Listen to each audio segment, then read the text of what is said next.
Pour les petites et moyennes entreprises d'ici, tout comme les plus grandes, la menace de l'imposition de tarifs pèse déjà très lourd.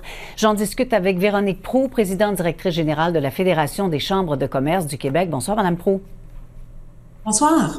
Alors, vous avez déjà dit qu'en raison de l'incertitude du climat ambiant, disons, plusieurs contrats ou encore projets d'entreprise ont été mis sur la glace.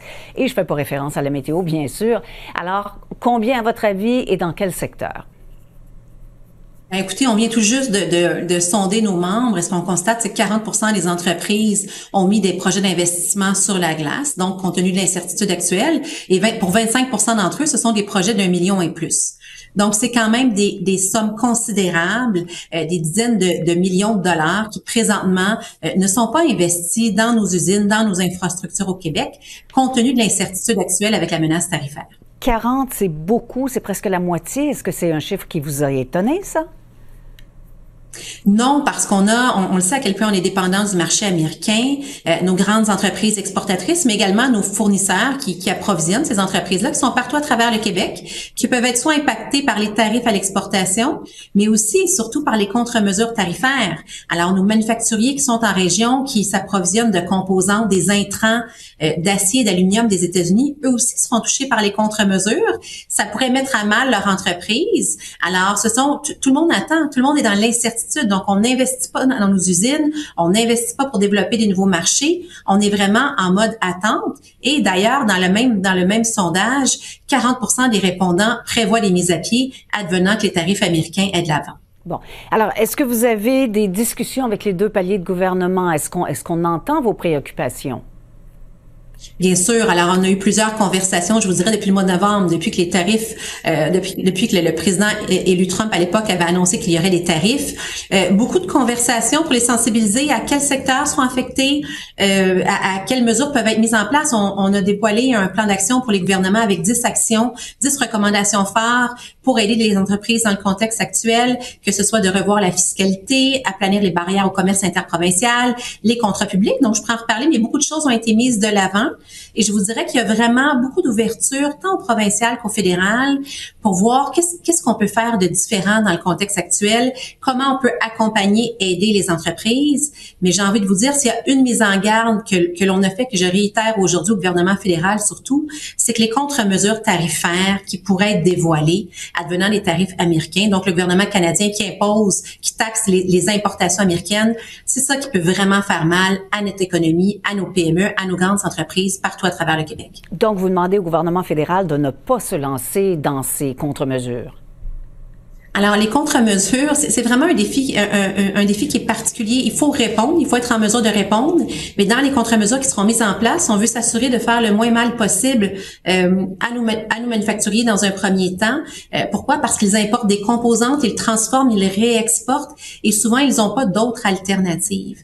Donc, on demande dans un premier temps de tenter d'éviter ces secteurs-là et plutôt de viser des produits de consommation que l'on peut retrouver ailleurs aux États-Unis. Bon. Alors, évidemment, il y a urgence d'agir là devant ces menaces-là, mais il faut aussi agir rapidement et quand même planifier, essayer de voir le long terme. Alors, vous demandez quoi au gouvernement à court terme, à moyen terme et à long terme pour soutenir les entreprises? À court terme, il faudra mettre en place des programmes, des mesures d'aide pour assurer les liquidités aux entreprises advenant qu'il y ait des tarifs qui soient mis en place, parce qu'on a des entreprises qui seront plus capables de payer leurs fournisseurs, qui seront plus capables de payer leurs employés. Donc, à court terme, ça va prendre une petite opération de sauvetage pour aider les entreprises à trouver d'autres options, d'autres alternatives. À terme, on verra si les entreprises seront en mesure de se déployer autrement, mais ça, c'est à très court terme. Et je réitère l'importance, encore une fois, de la diplomatie commerciale. C'est important de maintenir les conversations, de faire front commun entre les provinces, le gouvernement fédéral pour pouvoir avoir de l'impact auprès de l'administration américaine. À moyen terme, c'est là où il faut revenir justement à nos contrats publics, par exemple. Alors, une entreprise québécoise qui veut vendre au gouvernement américain ou qui veut vendre au gouvernement français, elle doit ouvrir une usine, elle doit ouvrir un bureau d'affaires pour faire affaire avec eux. À l'inverse, n'importe quelle entreprise étrangère peut venir vendre à notre gouvernement provincial ou fédéral. Donc, on demande aux deux paliers de gouvernement de revoir les conditions pour les contrats publics, de privilégier du contenu local pour aider notre économie. On demande aussi au gouvernement de regarder au niveau des barrières au commerce interprovincial, ce qui peut être fait pour aider les entreprises à vendre à l'extérieur du Québec, dans le cas du Québec, bien sûr, de faire davantage de commerce avec l'Ontario, avec l'Alberta, parce que c'est possible de le faire. Et ça augmenterait la résilience à terme de notre économie. Mais c'est sûr que la diversification des marchés hors Canada, hors États-Unis, est essentielle. On est très dépendant du marché américain. Et j'ai envie de vous dire, finalement, la fiscalité. Le président Trump, oui, annonce des tarifs, mais il annonce aussi une baisse de la fiscalité américaine, du taux d'imposition sur les sociétés. Et ça va être très difficile pour nous parce que nos entreprises, déjà qu'elles veulent investir aux États-Unis pour maintenir leur accès au marché, si en plus le taux d'imposition diminue, ça devient difficile pour les entreprises québécoises de justifier des investissements au Québec. Donc, il faut regarder notre fiscalité, le taux d'imposition, les crédits d'impôt à la recherche et développement, les crédits d'impôt pour stimuler l'investissement, en fait, pour donner un signal clair aux entreprises québécoises, canadiennes, qu'elles doivent investir ici et éventuellement être en mesure de développer, diversifier leur marché d'exportation. Bon, alors, tout ce qui est barrière commerciale interprovinciale, on comprend que c'est à l'étude, que c'est une préoccupation qu'a le gouvernement et que le gouvernement veut aller dans ce sens-là et plusieurs provinces aussi. Maintenant, quels seraient les secteurs à privilégier pour le commerce intérieur, je dirais?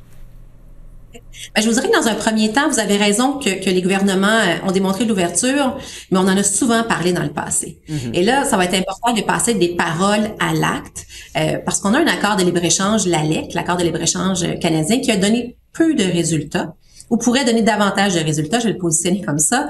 Alors, il va falloir vraiment, ce qui se passe présentement avec les États-Unis, il faut comprendre que la relation qu'on avait avec eux, puis l'ordre économique dans lequel on était, ne reviendra pas. Donc, il y a un message clair que doivent recevoir nos gouvernements dans leur politique publique, donc le commerce interprovincial, mais aussi les entreprises qui vont devoir revoir leur modèle d'affaires pour être moins dépendantes, plus résilientes.